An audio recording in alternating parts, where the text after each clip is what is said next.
November 22 பொதுக்காலம் 33ஆம் வாரம் வெள்ளிக்கிழமை.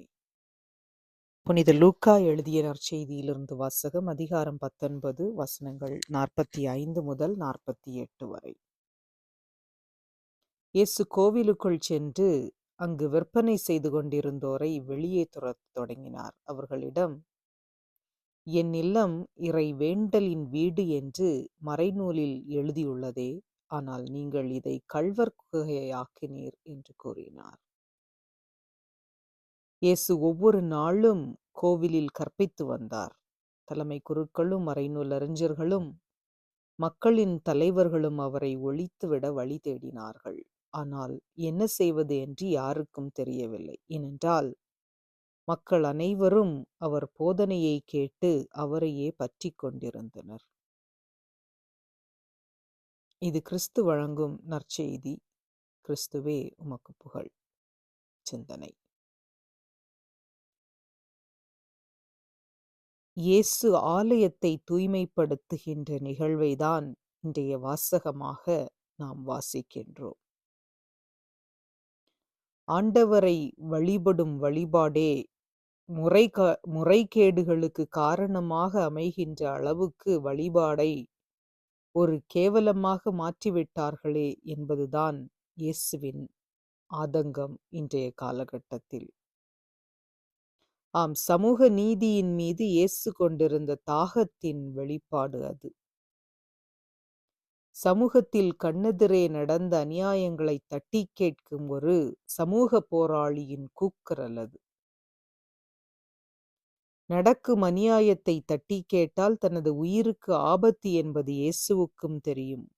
மக்களின் ஆதரவு இயேசுவுக்கு இருந்தாலும் எந்த நேரத்திலும் தனது தலைக்கு கத்தி வரலாம் என்ற நிலைதான் இயேசுவின் நிலை. ஆனாலும் இயேசு சமூக நீதிக்கு இன்று உறுதுணையாகுகின்றார்.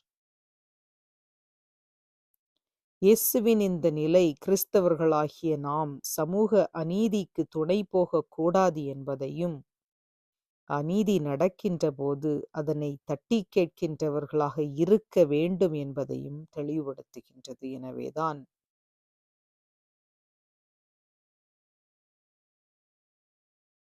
சில வேளைகளில் யாரும் எதையும் கண்டுகொள்வதில்லை. அதனால் நமது ஆலயங்கள் மாசுபடுவதை பார்த்தும் பாராமலும் நாம் சென்று விடுகிறோம். நம் ஒவ்வொருவரும் இதை நமக்குள் கேட்டு பார்க்கவே இன்றைய வாசகம் நமக்கு அழைப்பு தருகின்றது. எனவே நமது கோயிலை இறை வேண்டலின் வீடாக வைத்துள்ளோமா, அல்லது வேடிக்கை காணும் பொருட்கள் நிறைந்துள்ளதா? சற்று நம்மை நாமே கேட்டு பார்ப்போம்.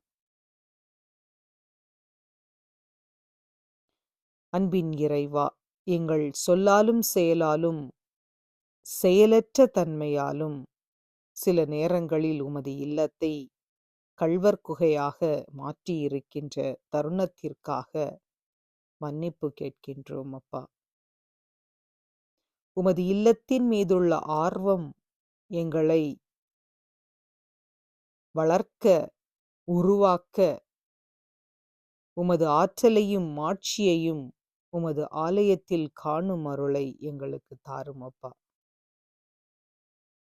உமக்கே புகழ், உமக்கே மாட்சி, உமக்கே நன்றி. ஆமென்.